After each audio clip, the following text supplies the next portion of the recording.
আসসালামু আলাইকুম ওরহমতুল্লাহি ওবরাকাতুহ। দেশ কিংবা প্রবাসে যে যেখান থেকে আমাদের এই হুজুর টিভির প্রোগ্রামটি দেখতেছেন, কোরআন সহি করে শিক্ষার জন্যে সবাইকে জানাই আন্তরিক অভিনন্দন ও শুভেচ্ছা। সম্মানিত দিনী ভাই এবং বোনেরা, যারা আমরা কোরআন শরীফ শেখার জন্য এসেছি, আল্লাহ সুবহানাহু ওয়া তাআলা তাবারাকা ওয়া তাআলা পবিত্র মাহে রমজানের উপলক্ষ করে আল্লাহ সুবহানাহু ওয়া তাআলা আমাদেরকে যেন মাফ করে দেয়, আমরা বলি আমিন। আমরা সবাই সবাইয়ের জন্য দোয়া করব। যারা এই ভিডিওটি আমরা দেখি, দেশ কিংবা প্রবাসে হাজার হাজার মানুষ যারা দেখি, আল্লাহ সুবহানাহু ওয়া তাআলা যেন আমাদের সবাইরে মাফ করে দেয়, ঈমানের সাথে মরণ দেয়, কবরে যেন মৃত্যুর পরে কবরে আমরা সেই প্রশ্নের উত্তর দিতে পারি, কবরটা যেন আমাদের কোরআনের রসুলে জান্নাতের একটা বাগান হয়ে যায়। আল্লাহ সুবহানাহু ওয়া তাআলা আমাদেরকে এমন একটি মৃত্যু, এমন একটি কবর, এমন একটি হাসর, এমন একটি মিজান, এমন একটি পুলসিরাত যেন নেককারদের মতো আমাদের জীবনে আমাদেরকে নসিব করে, আমরা বলি আমিন। চলুন আমরা আজকে পড়া শিখব ত, জ এবং আইন অক্ষর। আজকে আমরা 3টি অক্ষর দেখব এবং আগামীকাল পর্বে 7ম নম্বর পর্বে আমরা 4টি অক্ষর দেখব।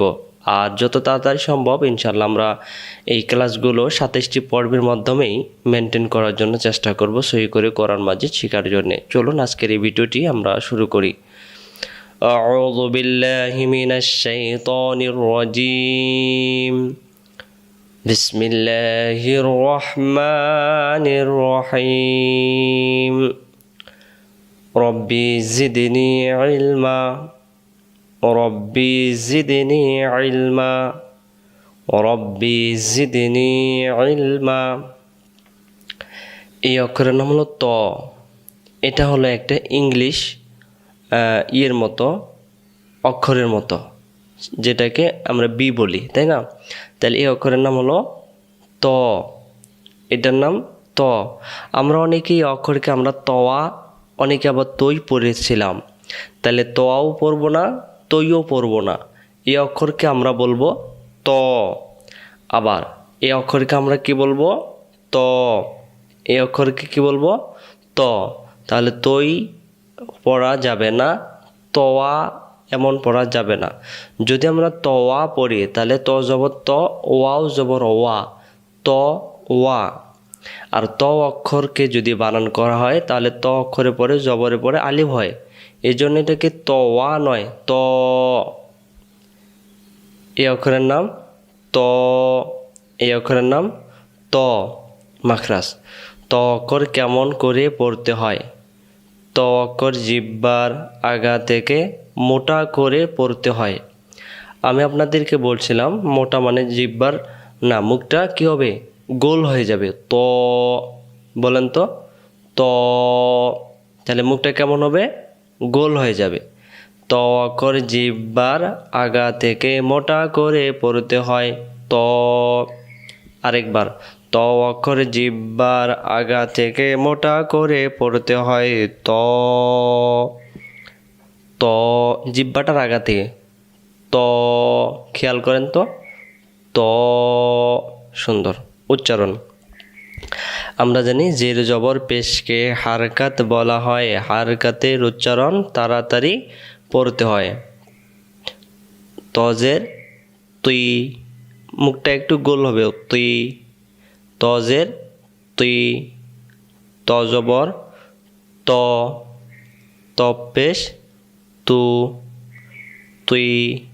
তারপরে ত, তারপরে তু।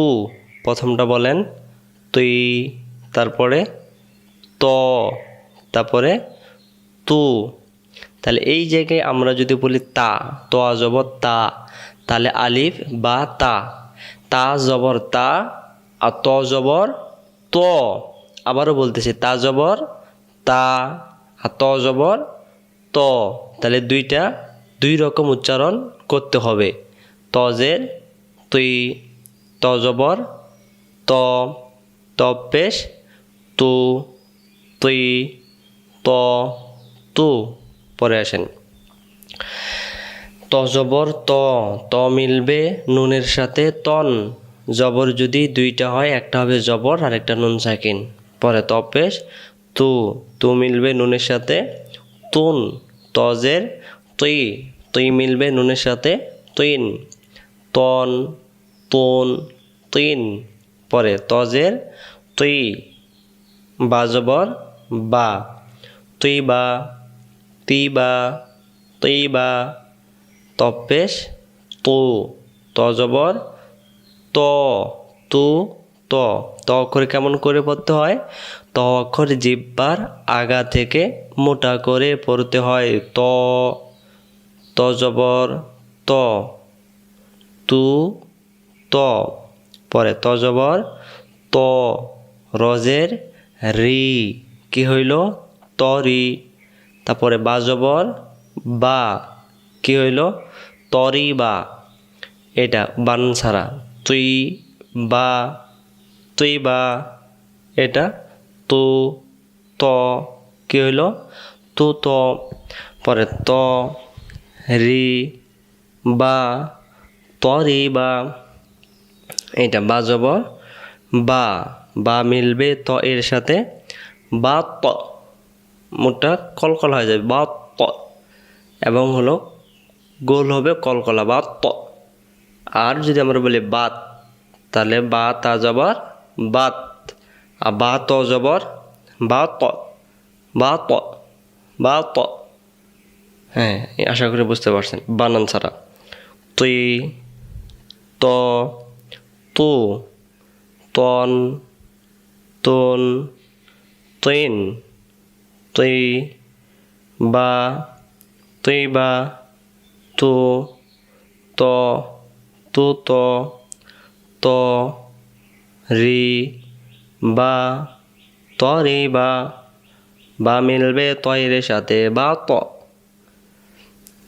ত এবং জ অক্ষরটা একই স্থান থেকে উচ্চারিত হয়। তাহলে এই অক্ষরের নাম ত, এর উপরে একটা নক্তা থাকলে এই অক্ষরের নাম হয়ে যাবে জ। জ, আমরা এটাকে অনেকে জয়ী জয়ী পড়ছিলাম, তাহলে জয়ী জয়ী পড়া যাবে না। অক্ষরের নাম কি হবে? জ। এই অক্ষরের নাম জ, অক্ষরের নাম জ। তাহলে জ অক্ষর জিহ্বার আগা থেকে মোটা করে পড়তে হয়। ত অক্ষর জিহ্বার আগা থেকে মোটা করে পড়তে হয়। তাহলে ত আর জ একইভাবে পড়তে হবে। জ জবর জ, জ পেশ জু, জ, জু, জের জি, জ, জু, জি। আবার জ, জু, জি। তাহলে জ অক্ষর জিহ্বার আগা থেকে মোটা করে পড়তে হয় জ। পেশ যদি দুইটা হয়, একটা হবে পেশ আর একটা নুন সাকিন। জ পেশ জু, জু মিলবে নুনের সাথে জুন। জের জি, জি মিলবে নুনের সাথে জিন। জ জবর জ, জ মিলবে নুনের সাথে জন। উচ্চারণ জুন, জিন, জন। পরেরটা জ জবর জ, রজের রি, কি হলো? জরি। আর যদি আমরা বলি জারি, তাহলে জিম জবর যা, রজের রি, জারি। তাহলে এটাকে আমরা খেয়াল রাখবো। জ জবর জ, আর রাল জবর রা, জিব্বার আগা থেকে রা। আর জ জবর জ, জিব্বার আগা থেকে মোটা করে পড়তে হবে জরি। পরেরটা জ পেশ জু, খজের খি, জু খি, জু খি, জরি, জুখি। পরেরটা জজের জি, বা জবর বা, জি বা। দাল জবর দা, জি বা দা। জরি, জুখি, জি বা দা, জরি, জুখি, জি বা দা। বলেন বলেন জরি, জুখি, জি বা দা। আরেকবার জরি, জুখি, জিবাদা, জিবাদা। এবার আসেন তা মিলবে জয়ের সাথে তাজ, আর জ পেশ জু, তাজু, তাজু, তাজু, তাজু। তাহলে তা জবর তা, তা মিলবে জয়ের সাথে তাজ, জ পেশ জু, তাজু বানান ছাড়া। জ জু জি জুন জিন জন জান না জন জন বলবেন। তারপরে জ রি জু খি জিবাদা তাজু। তাহলে এই লাইনের ভিতরে আমরা সব সময় খেয়াল রাখবো এই অক্ষরের নাম হলো জ, আর জ জবর জ। আর এই অক্ষরের নাম ত, আর ত জবর ত। এবার আসেন আমরা আইন অক্ষরকে আমরা সহি করে পড়ার জন্য চেষ্টা করব। তাহলে এই অক্ষরের নাম হলো আইন। এই অক্ষরের নাম আইন। আমরা অনেকে বলি হামজা জবর আ, আইন জবর আ। তাহলে কি উচ্চারণ একই হলো? একই রকম উচ্চারণ করা যাবে না, এটার উচ্চারণ মাখরাজ আলাদা। আইন অক্ষর কেমন করে পড়তে হয়? আইন অক্ষর হলকের মধ্য থেকে একটু চেপে পড়তে হয়। হলক মানে গলা। আর হামজা অক্ষরের মাখরাজ হলো হামজা অক্ষর হলকের প্রথম থেকে শক্ত করে, আর এটা হলকের মধ্য থেকে, হলকের মধ্য থেকে। তাহলে আমরা আইন অক্ষর হলকের মধ্য থেকে একটু চেপে পড়তে হয় আইন। আরেকবার, আইন অক্ষর হলকের মধ্য থেকে একটু চেপে পড়তে হয় আইন। তাহলে আমরা বলবো আইন আইন আইন। অনেকে হাসতেছেন, কিন্তু হাসা যাবে না কিন্তু। আইন, এটার নাম আইন। এটার নাম র, এটার নাম শিন, এটার নাম বা, এটার নাম আইন। অক্ষরগুলো বেশি বেশি বলতেছি কারণ আমরা সব বেশি পেয়ে যাব। এবার উচ্চারণ, আইন জবর আ, আর হামজা জবর আ। আইন জবর আ, হামজা পেশ উ, আর আইন পেশ উ।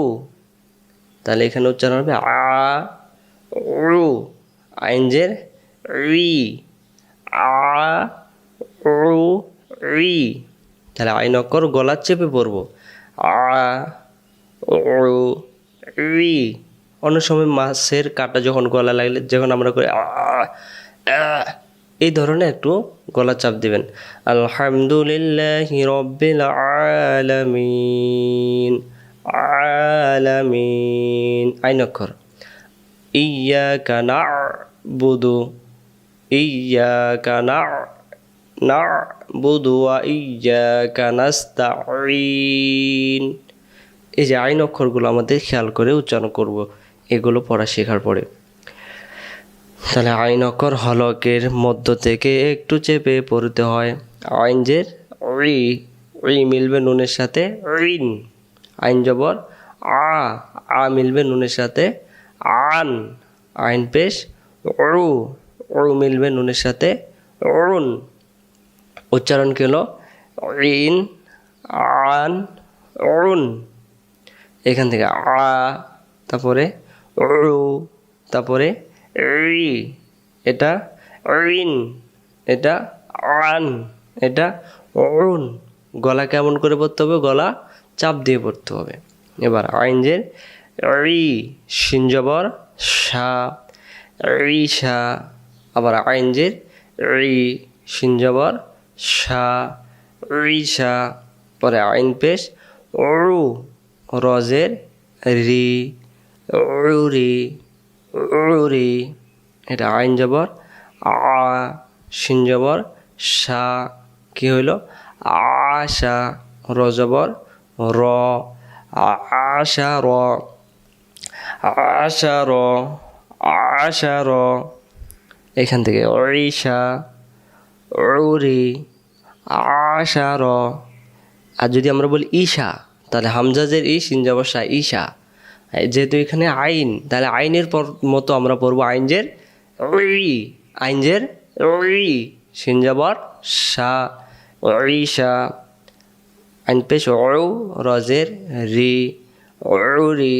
আইন জবর আ, শিন জবর সা, আশা। র জবর র, আশা র।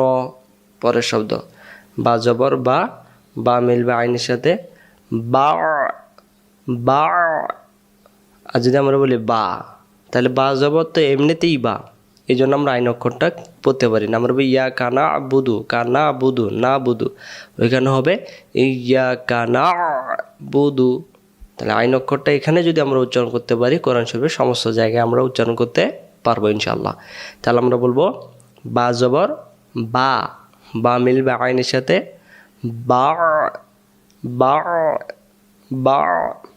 এবার বানান ছাড়া, আ ও ই, তারপরে ইন, আন, উন, তারপরে ই, শা, ঈশা, তারপরে উ, রি, উরি, এটা আ, শা, র, আশা, র।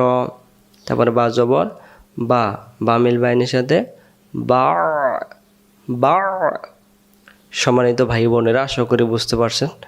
আর আমি যত পারি সম্ভব আমি চেষ্টা করছি আপনাদেরকে সই করে শিক্ষা দেওয়ার জন্য। আমার যতটুকু বোঝানোর ক্ষমতা আমি ততটুকুভাবে বোঝাচ্ছি। এরপরেও যদি কাউকে বোঝাতে না পারি, আসলে আমার আর কোনো করার কিছু নাই। শুধু দোয়া রাখবেন যেন আমি আরও ভালো করে সুন্দর করে বুঝায়ে আপনাদেরকে শেখাতে পারি। আল্লাহ সুবহানাহু ওয়া তাআলা আমাকে কবুল করুক। আসসালামু আলাইকুম ওয়া রাহমাতুল্লাহি ওয়া বারাকাতুহু।